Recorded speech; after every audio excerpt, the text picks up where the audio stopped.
Salut, moi c'est Pascal Dancy et voilà.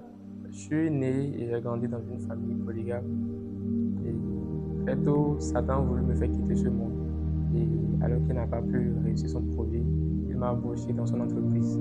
Déjà, il faut dire que dans cette famille, il y a eu pas mal de choses qui se sont passées. Donc, ce qui en moi a créé beaucoup de choses. Déjà, il y a la haine, la colère, la jalousie et beaucoup de choses. Et très tôt, en quatrième déjà, j'ai commencé par suivre la pornographie et sans dire aussi que j'ai été très longtemps sous l'emprise de l'orgueil.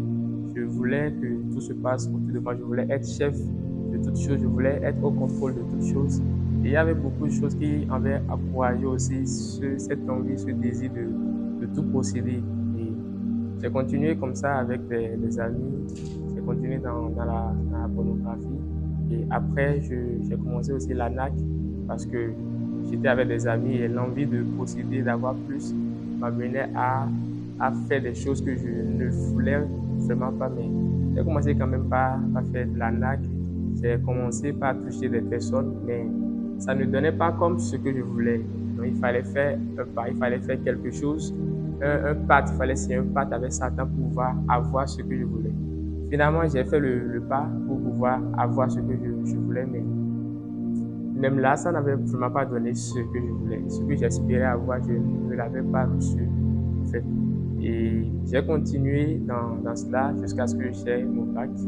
Et là, maintenant, j'ai quitté la famille, j'ai quitté la maison, donc j'étais seul. Là, maintenant, j'ai la liberté de faire tout ce que je ne pouvais pas faire à la maison. Et dans les études aussi, ça ne marchait pas comme cela devait marcher.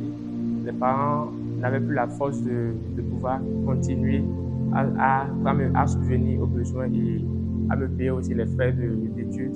Quelque part, il y a un vide qui s'est créé en moi parce que je ne me voyais plus comme j'étais. Je devenais autre chose carrément. Il y avait ce caractère, ce comportement que je voulais laisser et en même temps, l'étude qui a pris un coup. Et là, tout devient embrouillé. Qu'est-ce qu'il faut faire? Par quel chemin il faut prendre? Qu'est-ce qu'il faut faire? Je ne savais plus. Je réfléchissais jour et nuit, je méditais là-dessus. Par quel chemin il faut prendre? Comment je vais m'en sortir? Mon avenir, est-ce que ça va donner quelque chose? J'étais dans cet état, j'avais toutes ces questions que je me posais. Et c'est justement en ce moment-là que j'ai fait une rencontre avec une merveilleuse personne. Cette rencontre qui a tout changé au fait. Un soir, pendant que j'étais à la maison, une amie que j'avais connue à l'école le premier jour même de la rentrée était venue chez moi. Et on discutait. Et elle a commencé par me parler. La discussion a pris une autre tournure, au fait. Et elle a commencé par me parler d'autres choses. Elle a commencé son discours par Pascal, Jésus t'aime et il a de grands projets pour toi.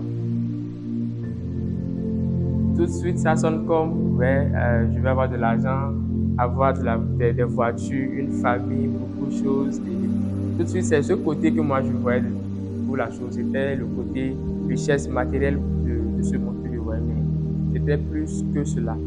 Et donc, elle m'avait parlé de Jésus, qu'il pouvait être la solution à ma situation. Et m'avait invité à faire le pas. Et cela allait juste être possible si j'acceptais que Jésus soit vraiment la solution à mon problème. Parce qu'il désire être la solution à mon problème, mais tant que je ne lui donne pas la main, qu'il soit la solution, il ne pouvait pas être la solution. Donc, elle m'avait parlé de Jésus, elle m'avait vraiment encouragé. Et ce jour-là, j'ai vraiment décidé de faire le pas parce que je n'avais plus d'espoir, je ne savais plus par où prendre. Donc, j'ai décidé finalement de faire le pas ce jour-là.